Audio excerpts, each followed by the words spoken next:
Something powerful is changing across Europe, and in 2026, it can no longer be ignored. For decades, Europe was seen as a place of refuge, opportunity, and second chances.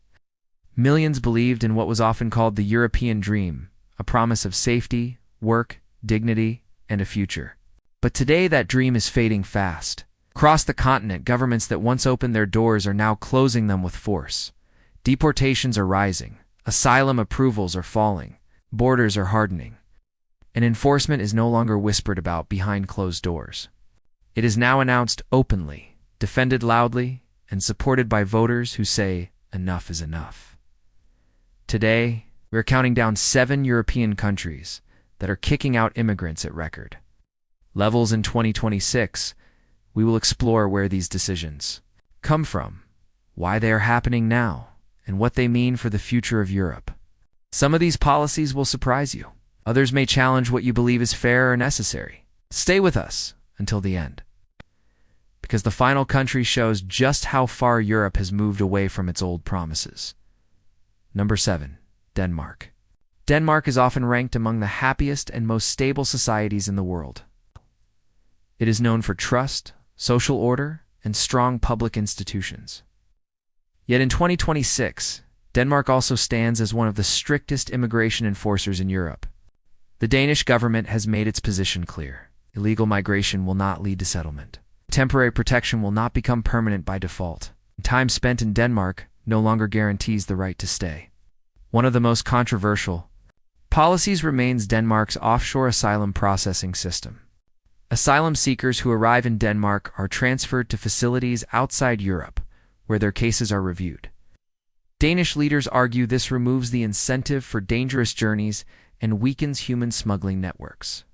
Critics argue that Denmark is shifting responsibility rather than solving the problem. But inside the country, support remains strong.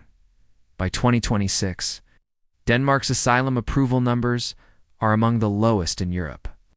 Deportations have reached levels unseen in decades, even affecting people who lived in the country for many years. Authorities have revoked residence permits for Syrians, Afghans, and others, claiming conditions in their home countries have improved enough to justify return. Integration rules have also tightened. Mandatory language and cultural programs are strictly enforced. Failure to comply can lead to removal. Public opinion explains why these policies continue. Most Danish voters support the crackdown, believing it protects social cohesion and preserves national identity. Denmark has become a model for leaders across Europe who want firm controls without public unrest. What makes Denmark's approach powerful is not just enforcement, but consistency. The message is clear. Denmark is no longer a country of long-term refuge unless strict conditions are met. Number 6. Italy. Italy sits at the center of the Mediterranean, and geography has made it one of Europe's main entry points for migration. In 2026, the pressure on Italy has not eased. Boats continue to arrive. Reception centers remain stretched. Local governments warn they are running out of resources. What has changed is how Rome responds. Italy's government now treats migration as a national emergency rather than a humanitarian challenge. Offshore processing agreements remain in place, allowing asylum seekers to be transferred outside Italian territory while their claims are reviewed. Officials argue this restores control and prevents abuse of the system. Critics argue it hides suffering beyond Europe's borders. Inside Italy, enforcement has intensified sharply.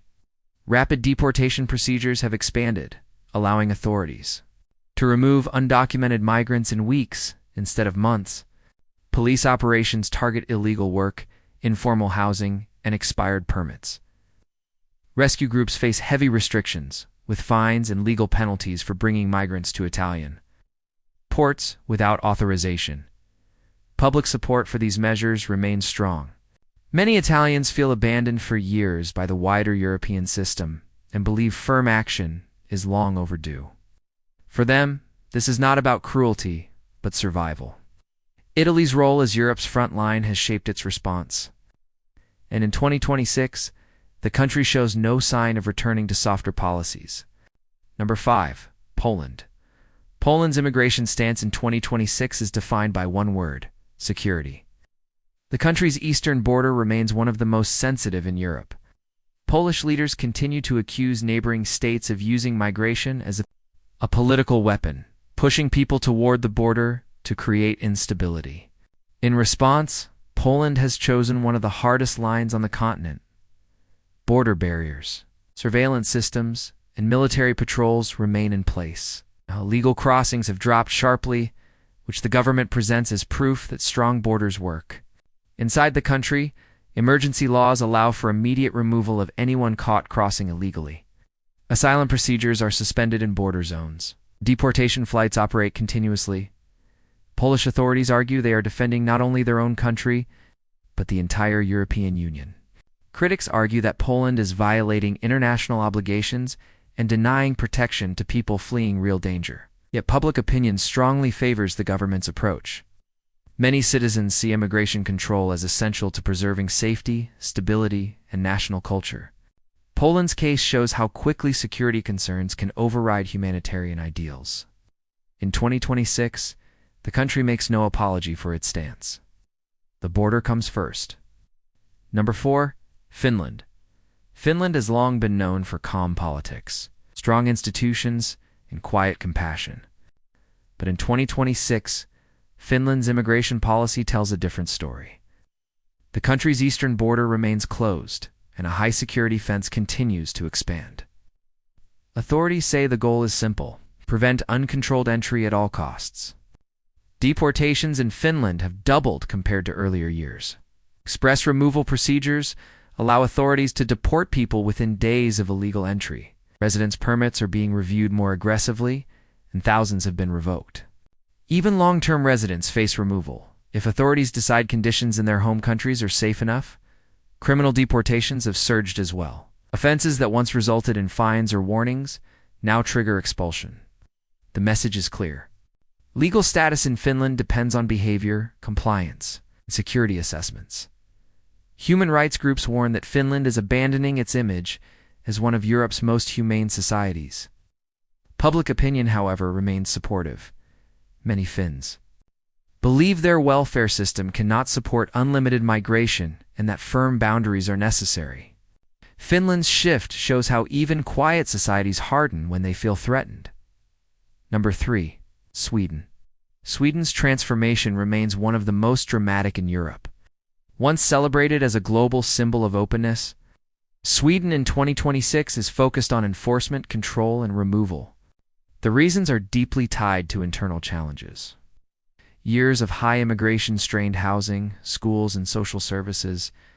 Rising gang violence shattered public trust and changed the national mood. By 2026, Sweden's deportation targets are among the highest in Europe. Undocumented migrants face reduced access to services, faster court decisions, and limited appeal options. Families are deported together, even when children were born in Sweden. Authorities argue this prevents abuse of the system and restores fairness. Police operations targeting illegal residents have expanded into neighborhoods, workplaces, and public institutions. Critics describe these actions as harsh and damaging to Sweden's humanitarian legacy. Supporters argue they are necessary to restore safety and social order. What makes Sweden's shift so striking is how deeply it breaks with the past. In 2026, Sweden no longer defines itself by how many it welcomes, but by how strictly it enforces the law. Number 2. Germany. Germany remains Europe's economic engine, but in 2026, it is also one of its toughest immigration enforcers. After accepting millions of refugees over the past decade, Germany now admits the system reached its limits. Housing shortages, rising costs, and political pressure forced a major reset. Deportations have reached historic levels. Fast-track procedures allow authorities to remove rejected asylum seekers in weeks. Benefits have been reduced to encourage voluntary departure. Criminal deportations are prioritized, with police raids targeting shelters, transport hubs, and informal housing. Public opinion strongly supports these measures. Many Germans believe generosity without limits damages social cohesion and trust. Leaders now frame enforcement as an act of responsibility, not rejection. Germany's shift signals that even the strongest economies cannot absorb unlimited migration without consequences. Number 1. France stands at the center of Europe's immigration storm in 2026. The country has implemented the most aggressive deportation program on the continent. After years of unrest, riots, and security fears, French leaders concluded that gradual reform was no longer enough. Deportations have reached unprecedented numbers. Undocumented migrants face immediate removal with limited appeal options. Legal residents can also be expelled if authorities label them a threat to public order. Migrant camps have been dismantled across major cities, and mass removals have become routine. Supporters argue these measures restore order and protect citizens. Critics warn they undermine France's historic values of liberty and equality. Yet public support remains high. Many French voters believe years of soft policies has created instability and that strong action is now unavoidable. France's approach is already influencing other European countries. What happens in Paris often shapes debates across the continent. In 2026, France represents the endpoint of Europe's current immigration trajectory. As we step back and look at the bigger picture, when truth becomes clear, the European dream has changed. What was once a promise of openness is now defined by limits. Whether this shift brings stability or deeper division remains uncertain. What is certain is that Europe is entering a new era, one shaped by enforcement, borders, hard choices. If you found this breakdown valuable, share your thoughts in the comments. Do you believe these policies are necessary protection or unfair punishment? Like the video, subscribe, and turn on notifications so you do not miss our next deep dive into the forces reshaping the world.